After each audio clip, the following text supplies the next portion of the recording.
I'd like to call to order the Committee of the Whole meeting for Tuesday, January 13th. It's being held and transmitted electronically via council chambers located at 39 South Shore Road. I'd like to acknowledge we're on the unceded territories of the Subatsit First Nation. Any late agenda items from staff or council? Mr. Thomas? None from staff, thanks. There was no new agenda, so any others? With that, would anyone like to move this agenda? Motion by Councillor Sandhu, seconded by Councillor Vaumarca. Call the question. All those in favour? That motion is passed. No public input. This place is empty. Minutes, what's that referring to? I think we skim over that, don't we?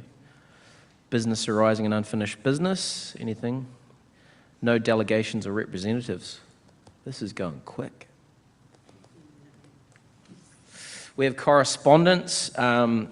We're seeing a theme here where we get correspondence on Bill M216. If you'd like to read up on that, it is in the agenda. We have a WildSafe BC, the annual report for the Cowichan Valley, which was quite interesting. If you'd like to see that, you can go to our agenda and there's a link to it. We also received a nice letter from Take a Hike Foundation, thanking us for a donation made last year. Very worthwhile organisation, that one. Would anyone like to move the correspondence for information only? Councillor Austin, seconded by Councillor Sandhu. All those in favour? That motion's passed. We'll move on to reports. We've got the quarterly report for December 2025. Mr. Thomas, would you like to speak on this? Yes, just one moment.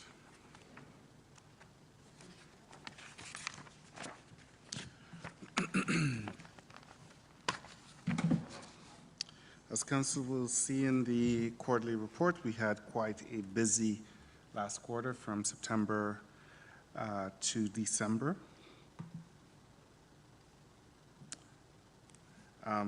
We've listed out a number of regular council meetings, special council meetings, advisory planning commission meetings, various attendance of summits related to healthcare in the community, reconciliation workshop following the Cowichan tribe's decision that was handed down by the courts. We also attended UBCM conference where various meetings with ministerial staff took place, including topics about healthcare, lagoon, environmental operations, housing, land use planning, infrastructure. We also had separate meetings and follow-up meetings with VIHA, strategic planning workshop, and council awarded the Freeman of the Land Award last quarter as well. From corporate services, we had lots of stuff happening. We completed updated council remuneration bylaw, updated credit card agreements for town employees who were issued credit card agreements to protect the interests of the town, permissive tax exemption bylaw. We're currently in progress for fees and charges bylaw, which should be completing that process by the end of January. Zoning bylaw R3 setback correction, that's in progress. Draft delegation of development approval bylaw, that's under review right now and is before council for some discussion of important points. One of our major successes, hiring a level 3 water operator. They're very hard to find and are in high demand, and we were successful in recruiting one, which is going to be the lead operator for our water system, which requires that certification. We commenced recruitment for a Director of Development, Bylaw and Development Services. That's nearing its completion as well. Hopefully I will have news to share in the near future on that. We've closed 9 regulatory files, 1 outstanding, and we have completed a number of training for our staff internally, including on Microsoft Teams, and we have some events scheduled for this year. Under CLEC, Dalton, would you like to speak for that? Sure. Is this a bit too loud? Okay. Basically, you know, everything that I mentioned in the quarterly report is, I can expand on a bit of it. We took a lot of opportunity this year to take care of some of the major maintenance and, challenges that we've had with some of the buildings. So the complete paint job of painting the main hall, we also did all the renovation and maintenance and painting of the seminar room to prepare for our guests that were coming in the future. And we also had to do an emergency roofing repair midsummer because of an odor that happened, probably because of animals. And we had to remove part of a roof and put it back on. So there were some unforeseen challenges and variables, and that's why you'll see extra funds that have been put into maintenance. And in some cases, instead of going to use our capital funding, because of the amounts that we were using, we were dealing with our own staff. And so rather than doing a contract, we use our own staff to do painting, et cetera. And it does, in the long run, save some money, and also is better reflection on not using taxpayers' money. And that's, if you have any questions, I'm happy to answer them. You just said something that got my attention. You said that staff of the collect cannot do the work under the capital budget? Well, if you assign a contract, for example, a painting contract, if we had a painting contract for $15,000 or $20,000, that's fine under capital. But if we do it in-house, it's hard to put someone's time and, go to the local hardware store, get the paint, et cetera. It's not something that's been acceptable in the past on a capital project. It's a system. So if I may ask through the Director of Finance, can you use capital funds, can employees under, in doing a project, can they use the capital funds to pay for the cost of like the supplies, their wages and whatnot? Yeah, if you can track the capital expenses and they're going to be more than the threshold under the tangible capital asset policy, yes. But these wages are not tracked, they're just on a timesheet, it's not, yeah. So it depends on how it's tracked, and if it is tracked properly, it can be if it is a capital project exceeding the threshold.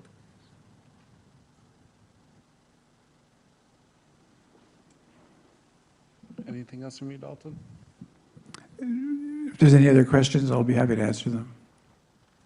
Okay. Thank you. Planning, Bridget, would you like to speak to that, or would you like me to do that on your behalf? Sorry, John, if you'd like to do that, that'd be great. And I seem to have some issue with my audio. So I'll fix it. Sounds good, no problem. So under planning, building department, between October and December, building permits issued equaled 11. 6 of those structures have been completed. October to December, dwelling started equals 7, 5 completed. For 2025, a total of 34 has been started. Bylaw department, October to December, bylaw complaints 13, property maintenance complaints 4, animal complaints 2, vehicle complaints 3, stop work orders issued 1, illegal burning 1, illegal dwelling 1, sheltering overnight 1. Planning department, so we met with the provincial planning and provincial authority responsible for municipal housing and land use planning to discuss the implementation of Bill 44. There are 2 key deliverables from that, which is updating the official community plan and updating the zoning bylaw following that. We are a bit behind schedule, and that is a priority for first quarter of this year. We also met with CMHC staff a few times to discuss the status of our deliverables under the HAF program. Regional matters, participated in regional planning meetings, October 28th, presenting regional services for North Cowichan methodology. Next Gen 911 service, that's also something that's going to be coming up as a priority item in 2026. Emergency shelter, supportive housing, siting policy focus was part of that discussion at a regional level. Applications, 7 development permits and development application, including staff reports in the fourth quarter last year. Subdivision application Emerald Valley follow-up is in progress. Building permits and business licenses are regular, reoccurring matter that we review. Under the bylaws components, so our 3 amendment bylaw, that's again a priority for us. Development approval procedure bylaw is under review. Fees and charges bylaw, we did some work on that from a planning perspective to look at the fees that we're charging relative to other communities. HNR GIS review, that's also a requirement as part of Bill 44. Update website, we had to update our website, or a portion of our website, to add information about the CMHC HAF grant. That was a requirement of the grant, and we had achieved that as well. Meeting with developers and applicants on a regular basis to deal with the status of the files, tracking down incomplete application, making sure fees are paid, trying to get through the processes in place in order to move their development forward. Financial services, I'll hand it over to CFO Gill. Unless there's any questions. Okay. Under financial services, I've started the 2025 year end. The interim audit was completed by MNP in November. Work on the budget has started. Council's seen the fire department, Lakeview Park, and the education center budgets already. The fleet insurance and the property insurance renewals were done in the last quarter, and we started making the claims. The first one was the sewer treatment plant, Canada Summer Jobs for claims for funding for grants that the town has. And also what I missed on there is we sent out the quarterly utility bills, the business license renewal letters, and also started taking dog tag revenue. If you have any questions, I'd be happy to answer those.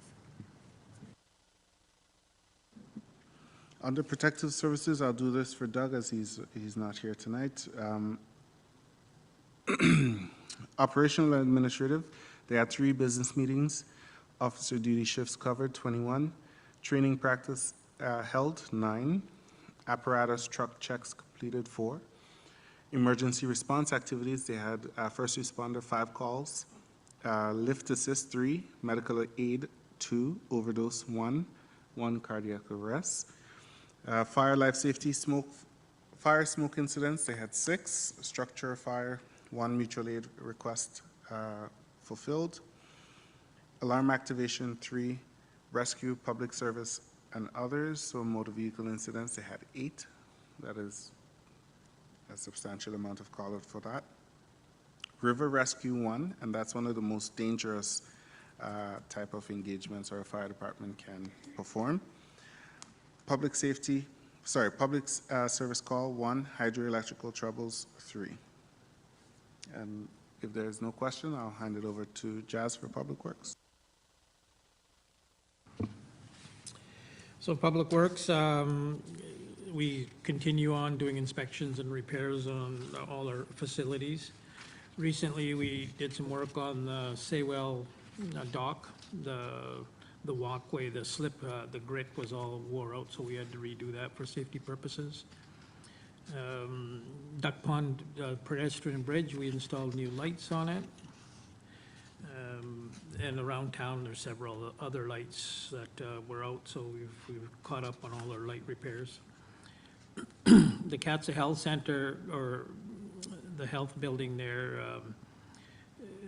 they're looking to do some renovations and upgrades there, so we're looking at that, and that's in the works of getting the design and quotes done. Bell Tower School, the painting's completed. There's still some repairs to do there. We, through some of the other work, some of the railings and stairs are rotten, so we're gonna have to redo some of that stuff. And the windows, and it's in the budget if you guys want. The outside plexiglass is all discolored, kind of gone yellow, and if to replace that, it's in the budget, and we can discuss that during budget purposes. It's quite a bit of money, but it does need to be done. Sewer treatment plant, we're in design phase. sorry, the water treatment plant. It's all operating good. It's as per design, and it's in good operating condition. We had a pump fail at the raw water station on North Shore Road, and that's on order. It's taken several months. We couldn't get any parts to repair it, so we had to get a brand new one. Quite a bit of money again. Then we have to, once that one's in, we have to do another one. It's leaking too, so. And that'll be in the budget. Sewer lagoon, we've now received our environmental assessment report. The engineers are finalizing everything. Hopefully we'll have all that information soon.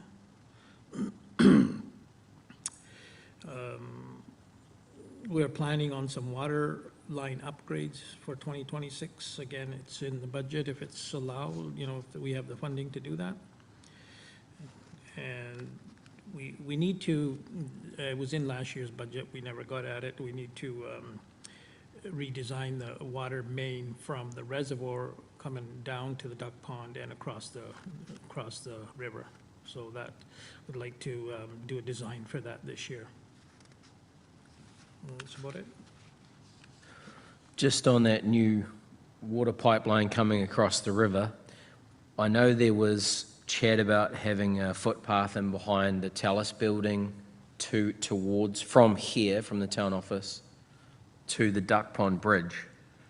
I guess that work would have to be, the water main work would have to be completed before we even look at that footpath.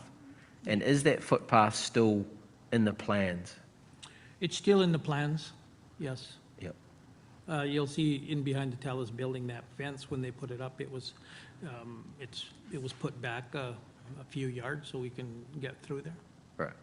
And so the water main would have to go first though, wouldn't it, before we start putting a footpath in there? Yeah, we could, or we could do the path and then, whatever little section gets dug up, it gets dug up, because until we get some grant funding, we won't be able to do that water line. We can design it, but. Right, so that is grant specific, that water line. Sorry? The water line won't be going in unless we get grant money for that? Yeah. Okay. Yeah, it's going to be a lot of money. Okay. Yeah. All right.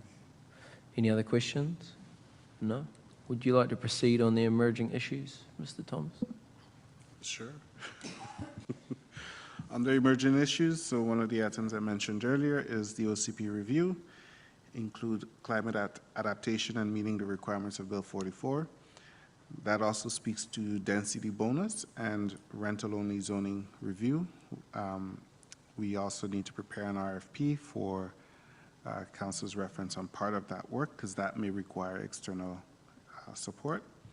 Short-term rental, council has asked us to come forward with a report this month. We anticipate we will have some answers for council by the 27th, the regular council meeting. R3 zoning amendment for permitted use, and again, short-term rental is a duplication, and procurement policy. And this is pretty important because at the end of the day, the existing purchasing policy has outlived its application in some ways, and we need to have a more robust set of requirements around procurement, and this is going to become extremely important following the adoption of a budget, so that we can actually get the project started, get the procurement processes on their way rather than running into procedural issues later on. Thank you for that report. I think the first time we got these reports was shortly after summer, and I think my comment was, man, that's a lot of information to ingest. But now that I realize it's a quarterly report and it's kind of summarizing everything that council and staff are doing over those months, I think it's a great reflection if anyone at home does question, hey, what is the council or staff up to? It does summarize things pretty well here. You know exactly how many dates council are going to, which was substantial in the last quarter, and then all the good work that staff are doing as well and our focuses. I think the reason why there's not a lot of questions coming from us is we are privy to what is happening in this report. So we've done a lot of work at our strategic planning meeting, so we are aware of everything that's going on. So it's not like we're just sitting up here and receiving the information for the first time Are there any other comments or questions on this report? Yes. Yeah? This is also very important for us when we have to prepare our annual report. So every year, municipalities are required to produce an annual report. I think it has to be published by June 30th of each calendar year. In the absence of a quarterly report, we would really be fishing for information and trying to pull the report together in time for our June 30th deadline. So a best practice that I've learned is to do those reports, and it's one source of truth. You go back to it, you develop your annual report from there. It's much easier to do rather than trying to find the information 11 months after you've done the work.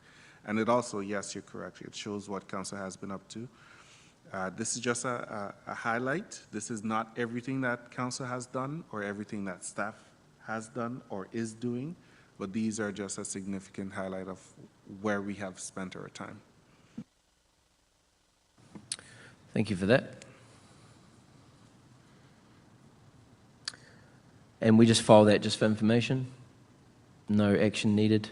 So we'll stay with Mr. Thomas, which he alluded to before, for the UBCM grant application for a backup generator. So the municipal hall is listed as the Emergency Operations Center for the town of Lake Cowichan.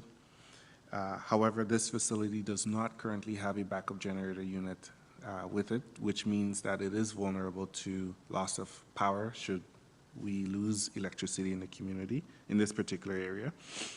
And should the Emergency Operations Center be functioning during that time, it will present a significant operational barrier for the continuation of the EOC at this location and will precipitate a requirement for us to move to a different site, perhaps the fire hall or otherwise.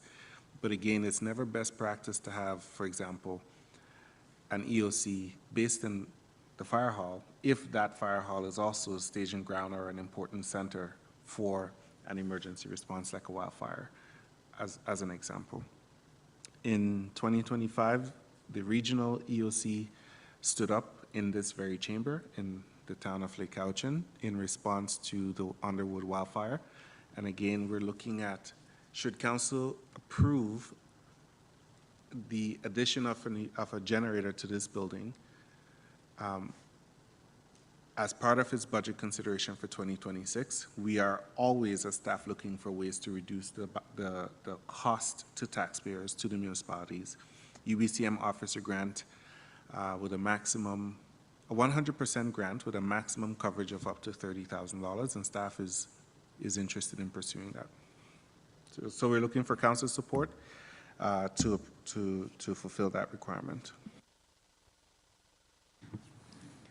Councillor Sandhu.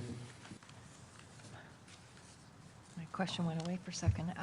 So do we have First Nations support within this grant application?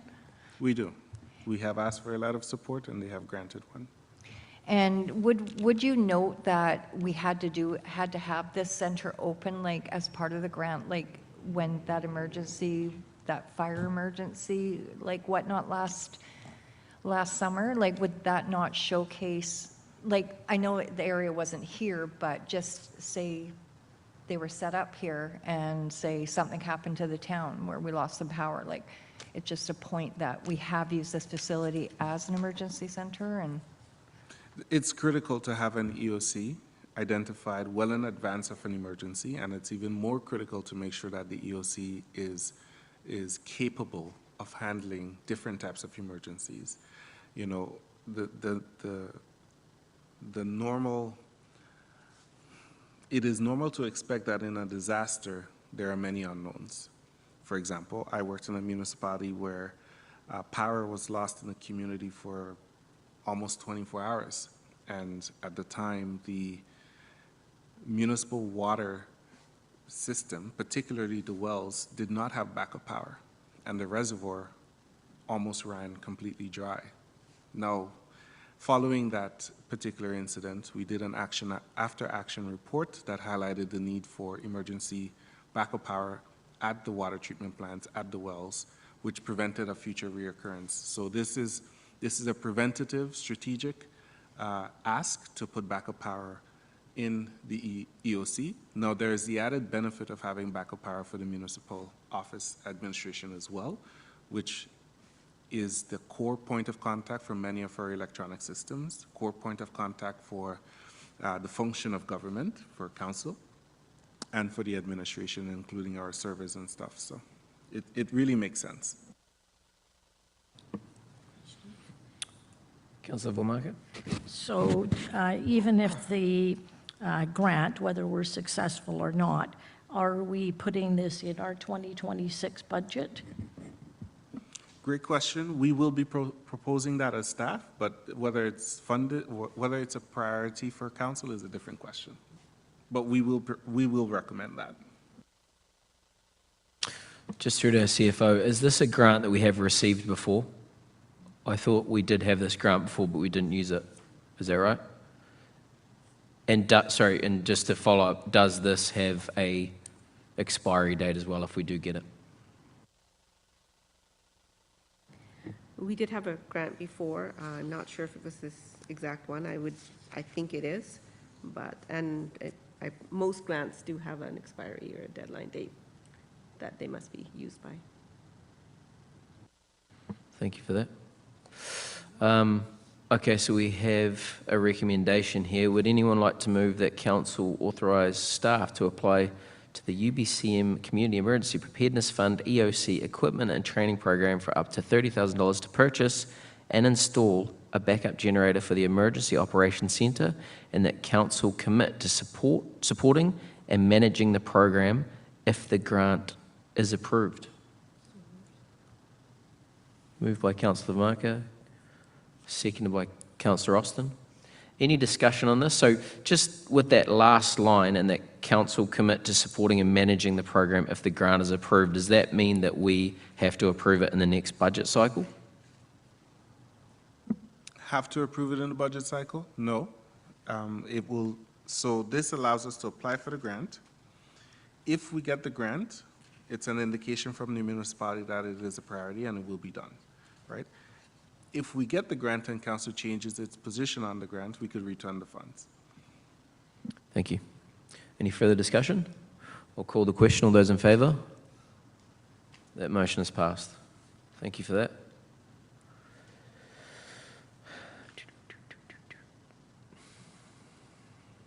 We're going to stay with Mr. Thomas on the proposed intercommunity business license agreement and bylaw.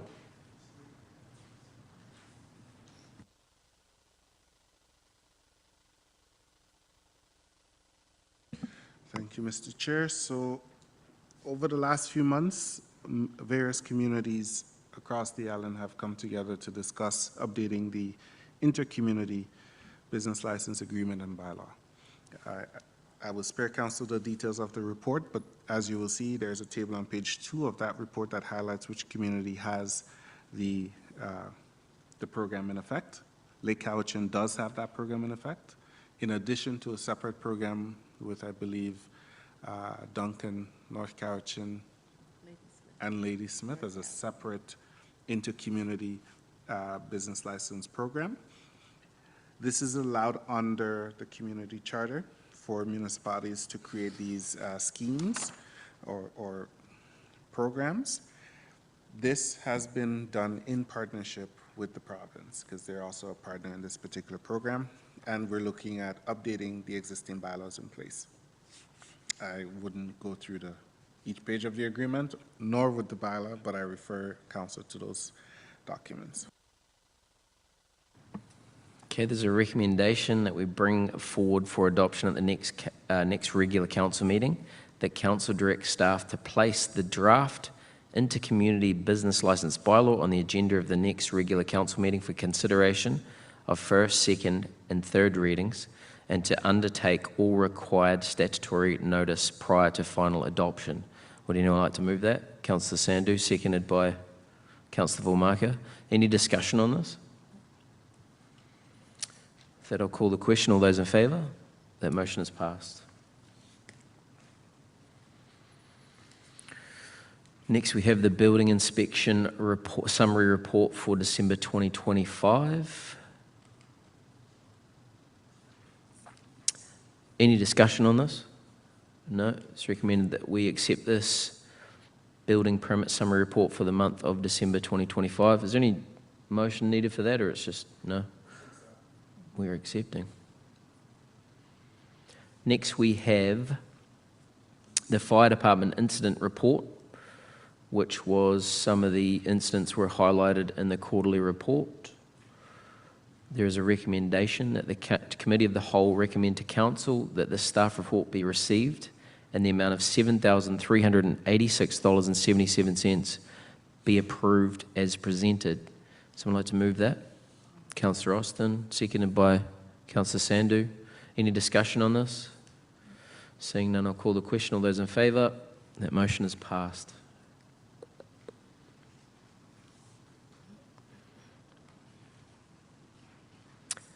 Next, we go to a Director of Finance for December 2025 Finance Report. Yes, thank you, Councillor Frisbee. So the finance report is attached. I'd be happy to answer any questions. Please note that the December financial statement numbers will change as there's outstanding accounts payable, incomplete capital projects, and year adjustments that have yet to be completed. In the sewer fund, I have recorded the grant funding coming for the treatment plant of $471,488. We've also recorded the storm grant claim, and there'll be a couple others yet to be. So the numbers are still changing. Just wanted you to know that, and I'd be happy to answer any questions you might have.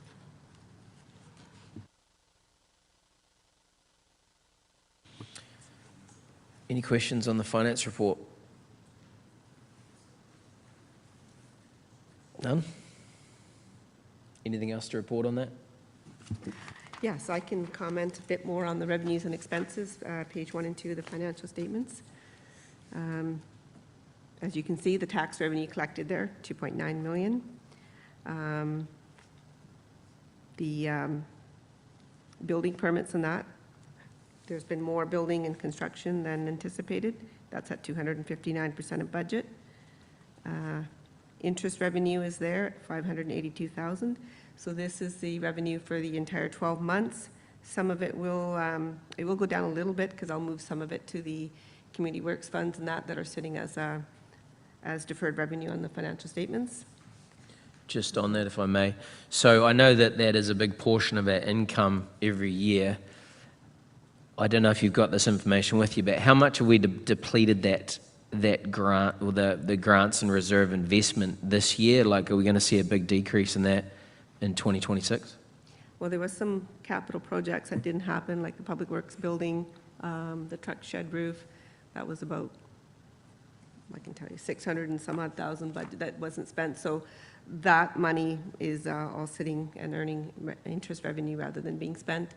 And it'll be coming forward as part of the budget discussions as to how much we'll be spending and allocating in the 2026 budget. But as far as our reserves, have we depleted them more than our 2025 total? I haven't looked at the COVID funds, if that's what you're looking at, because there'll be a report. No, I'm not looking at COVID funds. I'm looking more at the interest that we're gaining from this, because we always get a good jump from our budgeted amount. So the interest on these investments, I'm saying, is the investment been depleted in 2025, or is incoming grant money kept it stable? Like, will we be earning less interest next year? I would be in a better position probably in next month to answer that when I've gone through more of the year-end numbers and that. But yes, there's quite a bit of reserves still left, and the interest income is sitting in surplus, if that's the question. And then on top of that, I don't know how much money we have invested from this grant money and money in reserves. Like, where would one find those amounts and what they are? It'll be as part of the audited financial statements, but I can, if you're interested, look at presenting that earlier. Because there's always, there's always chat about, the town's got a ton of money squirreled away.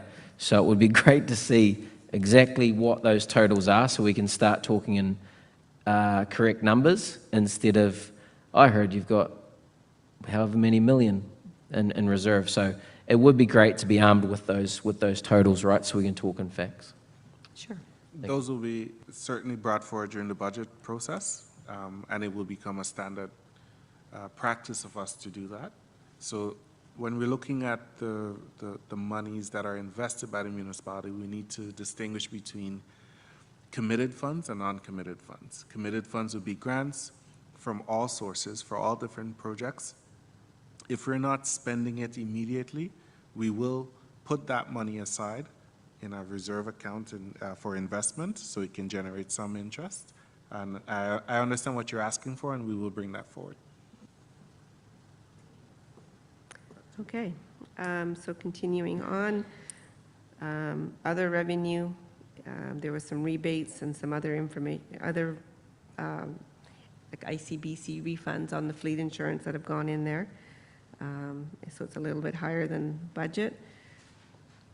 Other than that, CLEC revenue was higher, as were the expenses. Unconditional transfers, this is basically the small community grant, was slightly less than budget.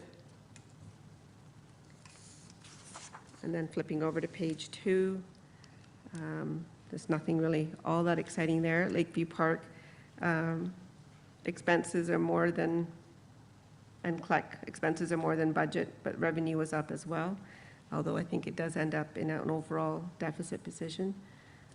And no other real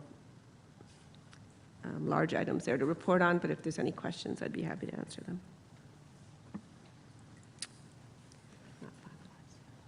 Any questions on that? Yeah.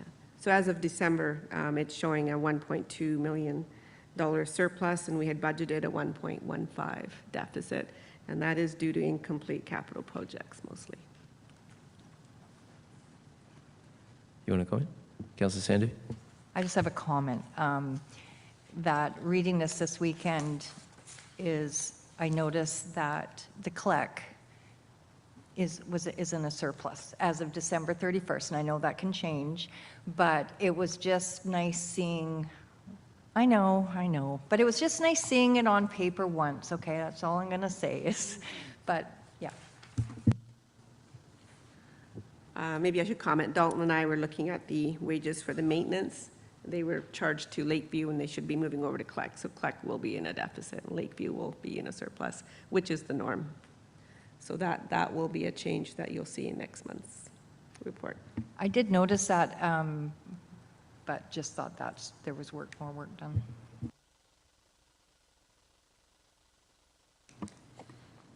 Any more questions, comments? No, thank you for that report.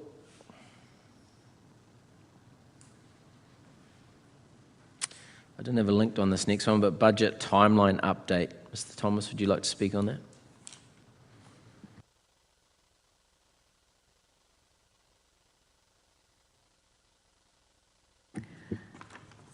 Don't have an update right now, but I can bring it forward to the next regular council meeting.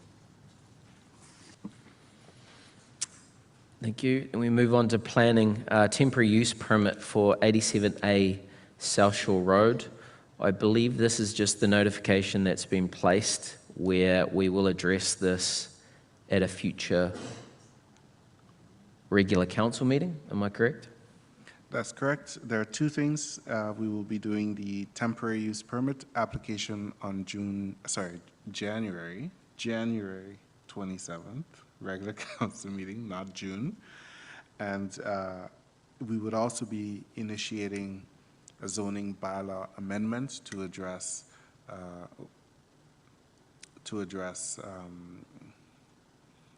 regulations that affect the core of the town. And that will be coming forward fairly soon as well. There are a number of businesses that have been made aware of this situation and are nervous that they're going to have issues renewing their business license. Will this affect anybody renewing their business license?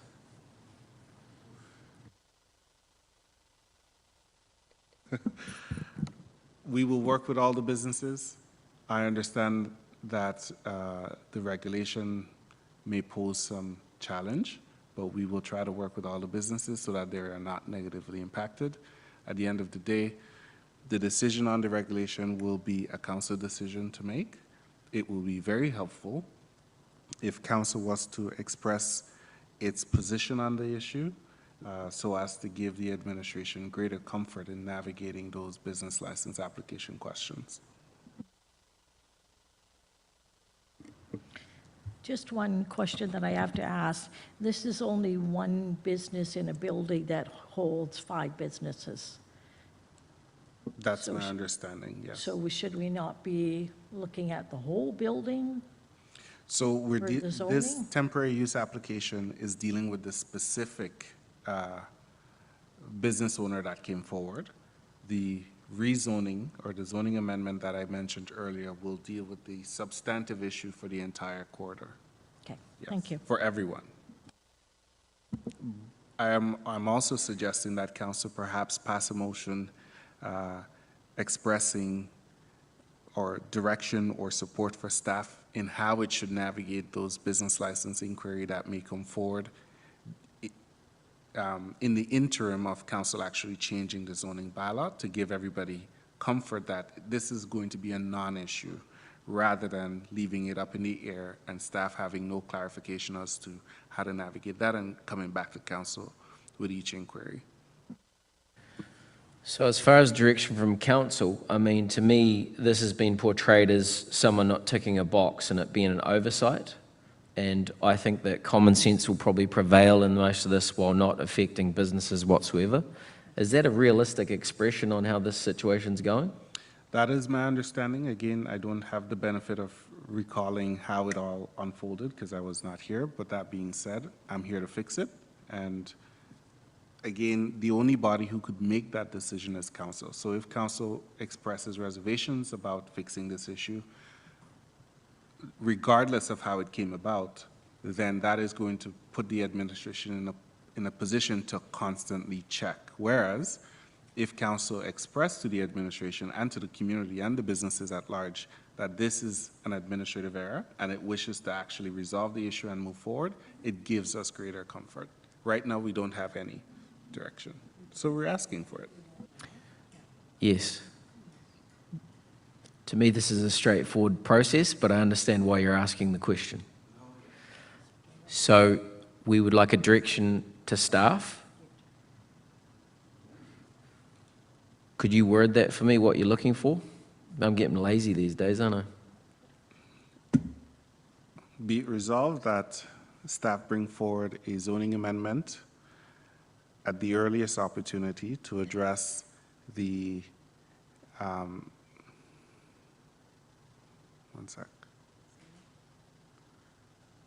to address the zoning that affects businesses within the river. One sec. Bridget, what exactly is the zoning classification again? It's C3 zone. C3 zone. Thank you. Yeah. Something with a. We've got Can the you star. hear me all right? We can hear you, it's just the visual's a little bit crazy. Okay, I'll shut up. So it's the C3 zone, or there's a number of uses that are not permitted that affect the north side of South Shore Road. So be it resolved that staff bring forward a zoning bylaw amendment that addresses the C3 zoning that affects South Shore Road at its earliest opportunity, and be it resolved that in the interim, staff proceed with issuing business license to businesses that are impacted by that while this zoning bylaw amendment work is completed. What he said. Would anyone like to move this? Councillor Sandhu, seconded by Councillor Rossen. Any discussion on this? I guess what the council stance is, this is business as usual, and this is an administrative oversight, and we don't want it affecting any business whatsoever or new businesses coming to town. We encourage businesses, and we'll jump through every hoop to make it as smooth as we possibly can. But again, we're going to find these things from time to time, and staff are working diligently to fix it as quick as they can. So with that, I'll call the question. All those in favour? That motion is passed. We got there. Thank you very much.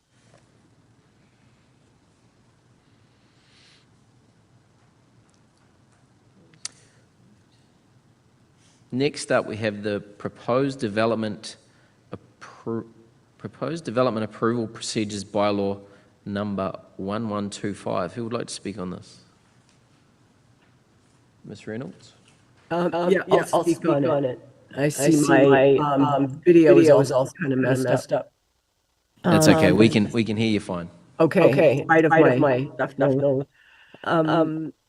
So this bylaw is consistent with a council strategic direction. So it's about establishing a new development approval procedures bylaw, streamlining land use approvals, and we're seeking direction from council on some key questions. And as well, we're seeking some direction on engagement on this draft bylaw. So we have drafted the bylaw, and it is attached. Currently, with a lawyer being reviewed just to finalize some of the less substantive matters. So this bylaw basically is allowing our delegated authority to staff to approve development permits, minor development variance permits, and some additional process around development approvals. And this is certainly one of best practice coming forward from the province. And so we're bringing this forward to council. One of the new elements is with the removal or the prohibition for public hearings.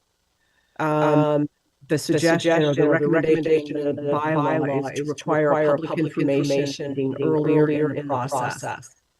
And so that would be something that's due, and that would be something that would be at the applicant's expense, and it would be held before once the application has been received. Another element is delegated approval of development permits. So instead of all these development permits coming to council, it would staff would approve these. So that would include stream side protection development permits, residential development, and we're proposing a threshold of less than 20 units would be approved by staff. Industrial, which are few, and commercial development permits come to council, would be delegated. Hazard lands, fees, minor limits to approved permits, and any renewals where there's no changes. There is a part in the regulation in the bylaw where anything is considered controversial by staff, there's the ability to then send it to council. If it's something that we think be more appropriate at council's table, then would recommend that.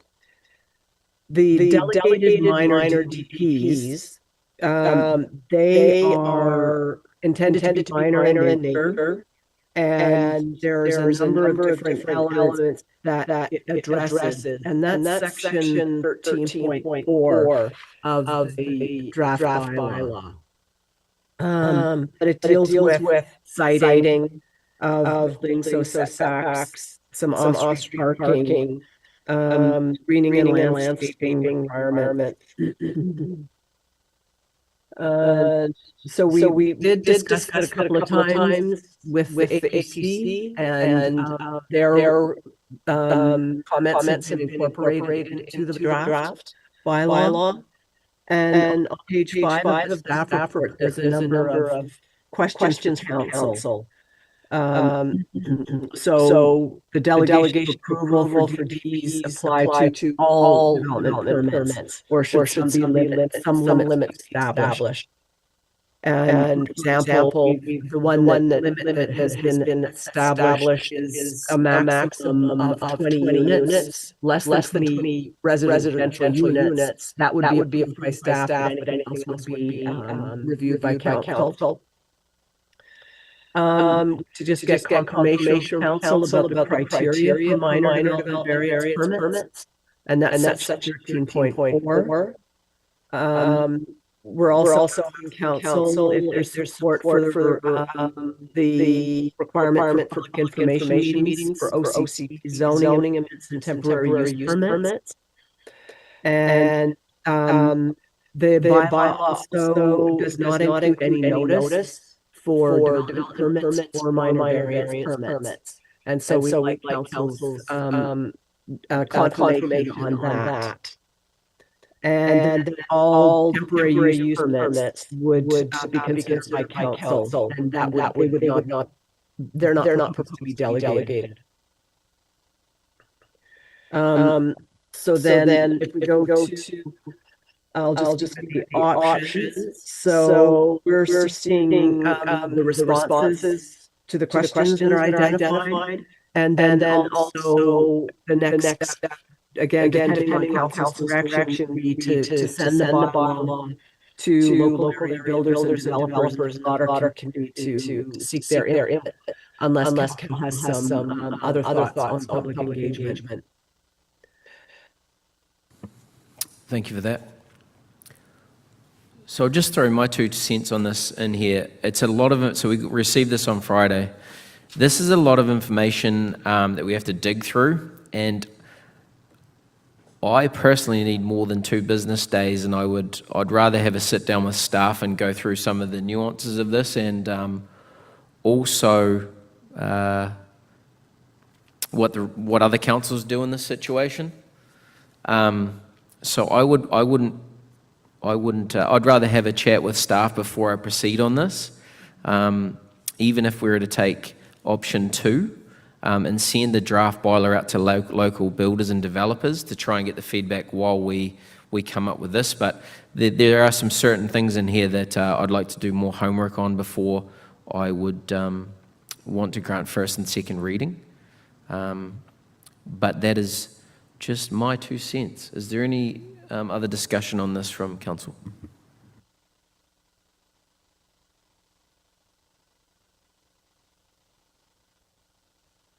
Would anyone like to respond to the questions that have been posed in this now? I would rather sit down with our town planner and go through these, but it's up to you guys.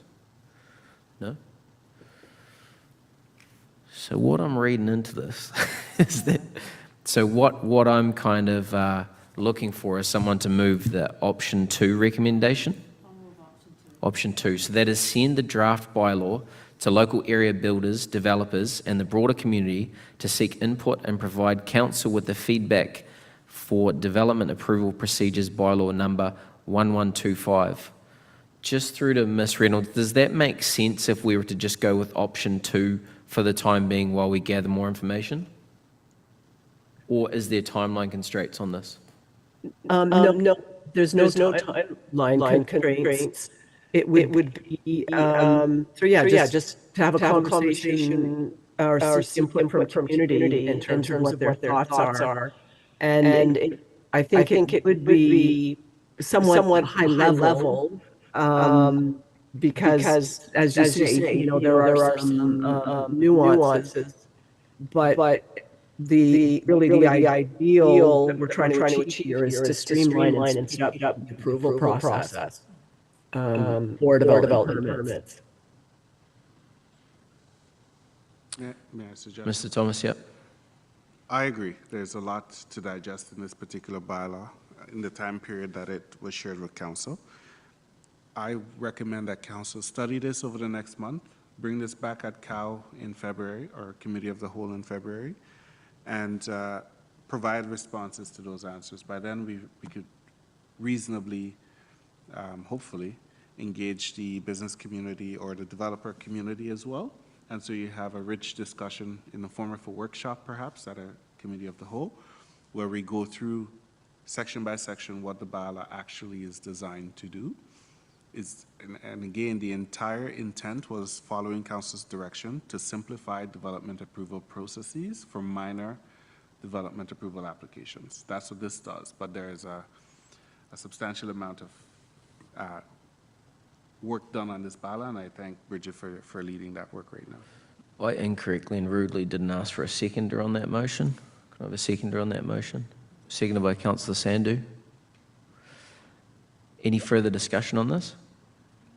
I think we all agree that we do want to streamline the process, but it's a balancing act, that one. So, no, I appreciate the extra time to digest this, and maybe if we could be supplied with some dates where Ms. Reynolds is in the office, where we go have a sit down and go through this, that would be greatly appreciated. Any other discussion before I call the question? I'll call the question. All those in favour? That motion is passed. Thanks to everybody for helping us navigate that one. Next up, we have the old storage containers. Ms. Reynolds. Sure. So this one is based on council's direction from the December 16th meeting. To provide council with possible options on the matter of storage containers, given they're not permitted in the zoning bylaw. And there or somebody is wanting to establish on their property, they could apply for a temporary, they could apply for a site-specific zoning. So this report really just lays out a possible process. But what we are seeing is trying to identify goals from council. So because we expect that there's a number of things around the community. So in terms of trying to address it, we want to ensure that we're able to communicate, the clear reasoning as to what council's goal is in this. Because there are certain instances in some communities where they're permitted in certain circumstances. Again, go into research and the nature of the report back. And we'd also think it's really important, given the anticipated number of these in the community, that there's some community consultation built into this review. The section on page 2, considerations around permitting the use of storage containers. There's a number of thoughts there as some of the issues associated with it. I just want to remind council that a project of this nature is not a small undertaking, and there's a lot of priorities that are already on the table. So just to add that to council's consideration. Would anyone like to comment on this? Councillor Vormaker? It's not a comment, but it's hard to implement a bylaw that says that we don't allow them. We know that we have a lot in use in town as well as by our own town.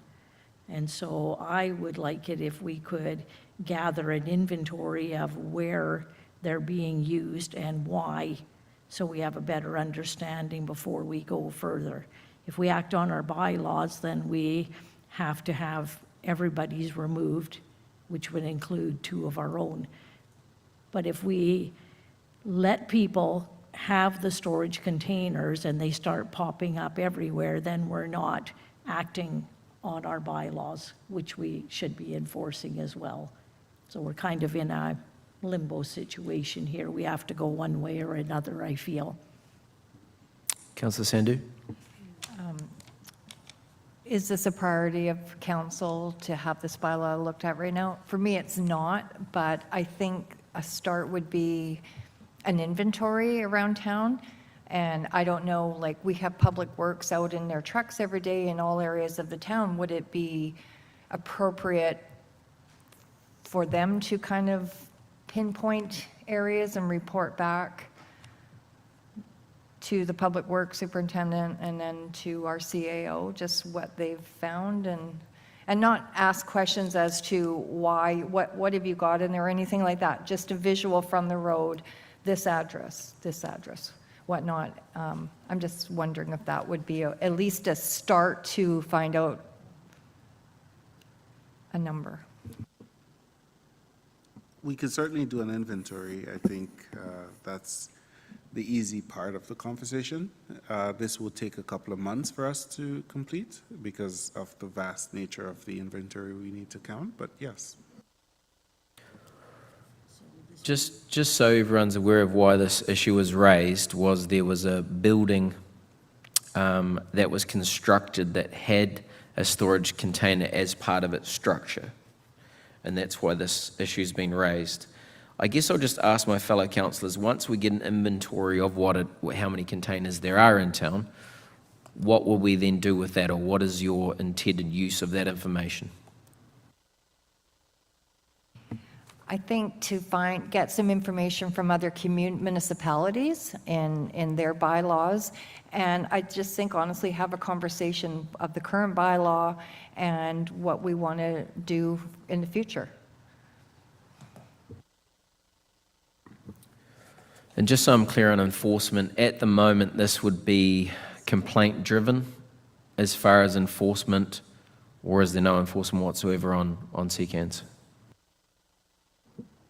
All complaints, all bylaw enforcements in the municipalities is primarily complaint-driven. We do reserve the option of proactivity, but there's a cost to that as well.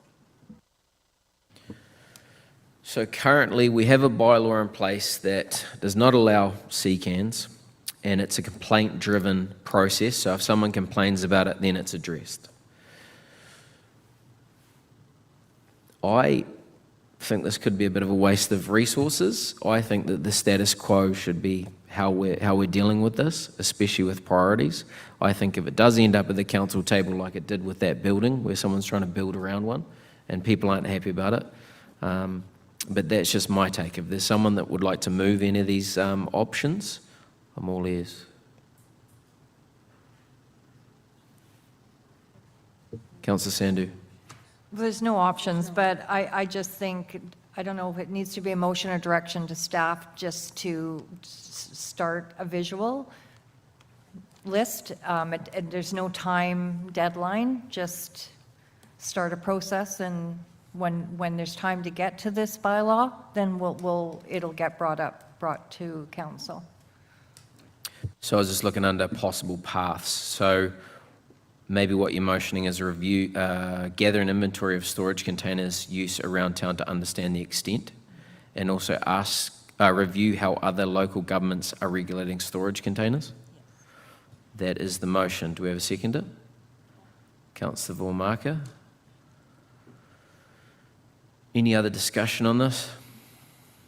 No, I'll call the question. All those in favour? Those against? That motion is passed.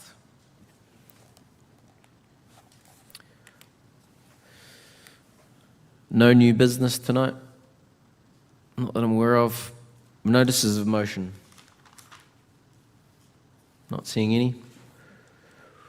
This will be a busy question period. If you're off-site, you can phone in at 250-749-3239, and there's no one in attendance. I don't think I'm going to wait for this. We're not going to wait for this. Okay, next we have an in-camera portion of the meeting. So under Section 92 of the Community Charter requires that before a meeting or part of a meeting is disclosed to the public, the council must state by resolution that the meeting is to be closed, and B, the basis on which the meeting is to be closed falls under the following sections of the Community Charter. S91C, Labour Relations or other employee relations. S91E, the acquisition, disposition or expropriation of land or improvements, if the council considers the disclosure could reasonably be expected to harm the interests of the municipality. S91I, the receipt of advice that is subject to solicitor-client privilege, including communications necessary for that purpose. Would someone like to move that we go into in-camera? Councillor Austin, seconded by Councillor Volmarka. All those in favour?